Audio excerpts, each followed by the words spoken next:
isn't there some good element in that desire for money? Right? Because if you desire for money, then you will want to study to increase your knowledge. Because one of the pathway to making money is to actually be intelligent, isn't it? Yeah? Yeah. The Buddha called that the duality. Duality meaning two sides. And that is true, but it's not necessary. It's actually delusion that happen all together. But what you're trying to talk about here is people need inspiration. People need motivation. True? Now,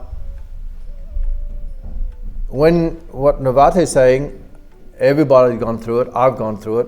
When you love money, you can then reason and say, well, the love of money is not bad, because it actually motivates me to do something good.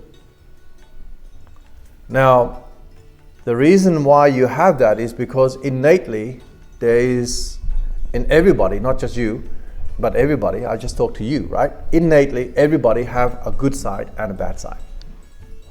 As the old Indian, Red Indian, American Indian said, there's two wolves inside you. The dark, bad wolf, and the white, good wolf.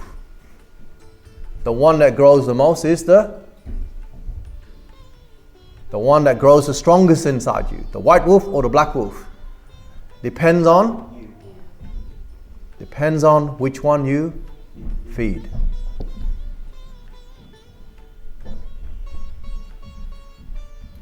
Does it make sense? I like that Indian proverb. It's quick to explain what you say. There are two wolves inside you, white and black. When you have a desire, both wolves will activate. Both inside your mind is activating. So those who love money and they just focus on the black wolves of the side of the characteristics of money, that will grow dangerously. Right? And then there are those who love money, but when they come back to look at their mind, they're more motivated by the white wolf, which is the good side. Then they feed that more. But it's always dangerous to play your sensual desire. But it's also good if you can play with sensual desire, you bait out the white wolf. Because as I always say, good people are too quiet. Good people are too passive. The white wolves in people are often not fed, or it's lacking energy. That's why I say, if the bad people are so loud, what the heck is wrong with the good people? Why don't you stand up? Because you see, if I put out one bad person, another 10,000 bad people will stand up very fast. But if you have one good person standing up, do you know how hard it is to get the other good people to stand up? Have you ever been in a public area where some bad person is walking around making trouble? Right? And everybody else is just staying quiet? So you look at the wall and you feel like, whoa, you don't have much hope because there's not many good people. If one bad person stands up and 10 good people stand up, what do you think happened to the bad person? They'll have to sit down, wouldn't they? But the problem is the white wolf in people doesn't have much energy. I always say this to people. People always say money is the root of all evil. Have you ever heard that saying? Money is the root of all evil. When I passed my 16 and so forth and when I came out to work, I realized already that money is not the root of evil. It's people who use it. It's the mind that's the root of evil. If you use money incorrectly, if you give money to a wrong mind, then it becomes evil. But money is, if you give it to the right person, a right mind, it's like energy. Like for example, this school. We as a Buddhist, like people, first 3 or 4 years when we opened the school, Buddhists couldn't come in and go, "Oh, you'll be all right. You're a Buddhist school, you'll be fine. The Buddha will take care of you." I tell them we need money to make sure that we can pay all our bills. Teachers here cannot come like people go to the temple not needing money and then just volunteer to help the temple, right? The teacher have their bills, their family and also to support. The landlord needs their rent and all the other costs that we need to pay for to make sure that the school is remaining compliant with all the governments, the legislation. And they give me well wishes and they go, yeah, as long as your mind is with the Buddha will protect you. And I feel like, oh great, here goes another one, wishy-washy. White wolf is not really strong, right? They're not really well fed. I'm just trying to tell them, like, look, stop talking about money as if though it's not important. The reality is money is like the energy that we need to build something. True? Whether we get it in the form of actual money or we get it in the form of people volunteering their time and mind. Because you see, we ultimately don't need money if people step forward and volunteer, put their energy, put their body forward, isn't that right? Because money is used to buy that, isn't it? If people are willing to do that, then we don't need money. But I don't need Buddhists to come and wish me like God will take care of you. Buddha is the God they're talking about.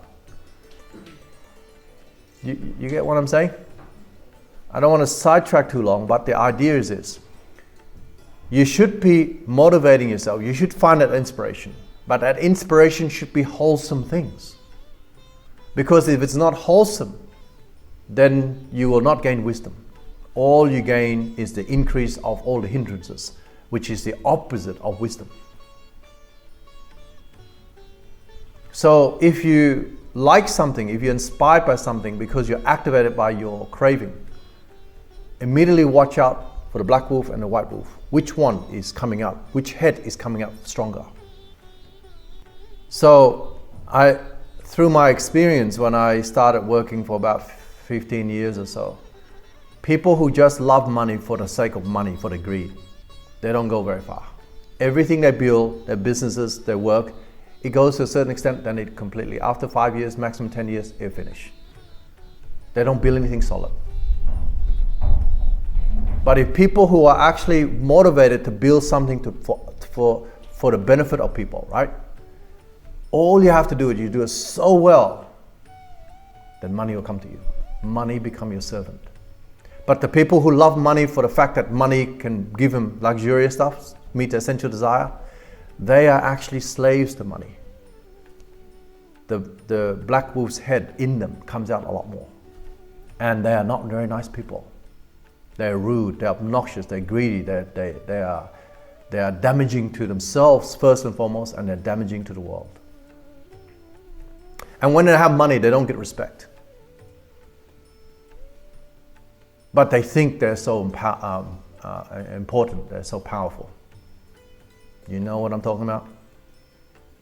So if you want to live your life and you think that you measure your life by the amount of money you have, let me tell you now, you're going to be a very base person. Because money do not make you noble. The noble path, as the Buddha spelled out, is the 8 noble path. With or without money, you'll be noble. And if you walk the 8 noble path and you have money, you are the Buddha called them the wheel-turning king or queen, or the wheel-turning monarchs. The wheel-turning monarchs, according to the Buddha, are any rich people who made it up. They're rich, but they didn't chase money, but they are very benevolent. You know what that means? Benevolent, beneficial to people. They're very kind. They have money, but they don't look at themselves as if though, I'm better than everybody else. Who can I help? I'm here to benefit people's lives. If you compare Elon Musk and people like Mark Zuckerberg, or Amazon leader Jeff Bezos, right? They're very different people. One is a world-turning monarch. One is a man or men whose black wolf in them is much larger. Make sense? So you have to decide. Do you want the white wolf in you to be strong, coming out loud and big, and put the black wolf to the back? Or do you want the black wolf to come out and lead your life and make people think that you're just nothing more than a horrible person who is quite useless, who, after they walk past and they spit to show their discontent or their hatred towards you? There is no respect.